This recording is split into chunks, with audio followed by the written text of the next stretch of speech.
Welcome to our channel. நம்ம இன்னைக்கு ரொம்பவே சூப்பரான ஒரு ரெசிபி பார்க்க போகிறோங்க. கருவாட்டு கூட முட்டை சேர்த்து கருவாட்டு முட்டை பொரியல் எப்படி செய்கிறதுன்னு பார்க்கலாங்க. ஃபஸ்ட்டு நம்ம இந்த கருவாடை நல்லா கழுவிட்டு எடுத்துக்கணும் சுடு தண்ணி போட்டு. ஏன்னா இதில் மண்ணெல்லாம் இருக்கும். அதனால் ஒரு 2 டைம் 2 இல்லைன்னா 3 டைம் நல்லா சுடு தண்ணி சேர்த்துட்டு நல்லா களைஞ்சி எடுத்துக்கலாம். எந்த அளவுக்கு வேணுமோ அந்த அளவுக்கு நம்ம கருவாடை எடுத்துக்கலாங்க. எடுத்துட்டு இந்த சுடு தண்ணி ஊற்றிட்டோ இல்லை சுடு தண்ணியில் போட்டு நம்ம 2 டைம் நல்லா கழுவிட்டு சுத்தம் செஞ்சு நம்ம எடுத்துக்கலாம் அந்த கருவாடை. இந்த கருவாடை கழுவுறது தான் கொஞ்சம் கஷ்டங்க. மற்றபடி செய்கிறது ரொம்பவே ஈஸி. இப்போ ஒரு கடாயில் கடலெண்ணெய் சேர்த்துக்கலாம். சேர்த்துட்டு கடுகு, உளுத்தம்பருப்பு, கடலைப்பருப்பு சேர்த்துக்கலாங்க. பொரிஞ்சு வந்ததும் ஒரு மீடியம் சைஸ் வெங்காயத்தை கட் பண்ணி சேர்த்துக்கலாம். 2 கொத்து கருவேப்பிலை தழை, நம்ம காரத்துக்கு ஏற்ற மாதிரி வரமிளகா சேர்த்துட்டு நல்லா வதக்கி விட்டுக்கலாம்.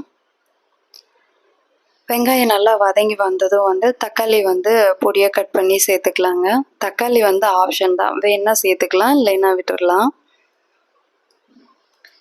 சேர்த்துட்டு வதங்கி வந்ததும் கொஞ்சமாக ஒரு 1/4 டீஸ்பூனுக்கு மஞ்சள் தூள், உப்பு சேர்த்துட்டு நல்லா வதக்கி விட்டுக்கலாம்.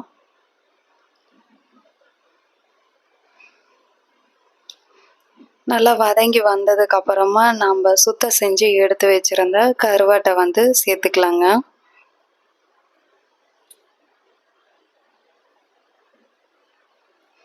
ஒரு 15 மினிட்ஸில் ஈஸியாக ரெடி பண்ணிடலாங்க. இது கழுவி சுத்தம் செஞ்சு எடுக்கிறது மட்டும்தான் வேலை.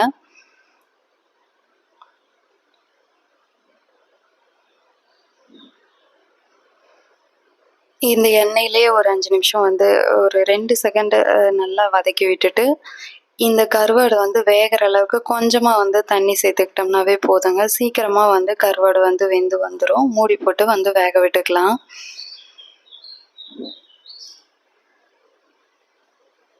இப்போ ஓரளவுக்கு வெந்து வந்துருச்சு. நான் 3 முட்டை எடுத்திருக்கேங்க. அதையும் சேர்த்துட்டு நல்லா வேக விட்டுக்கலாம்.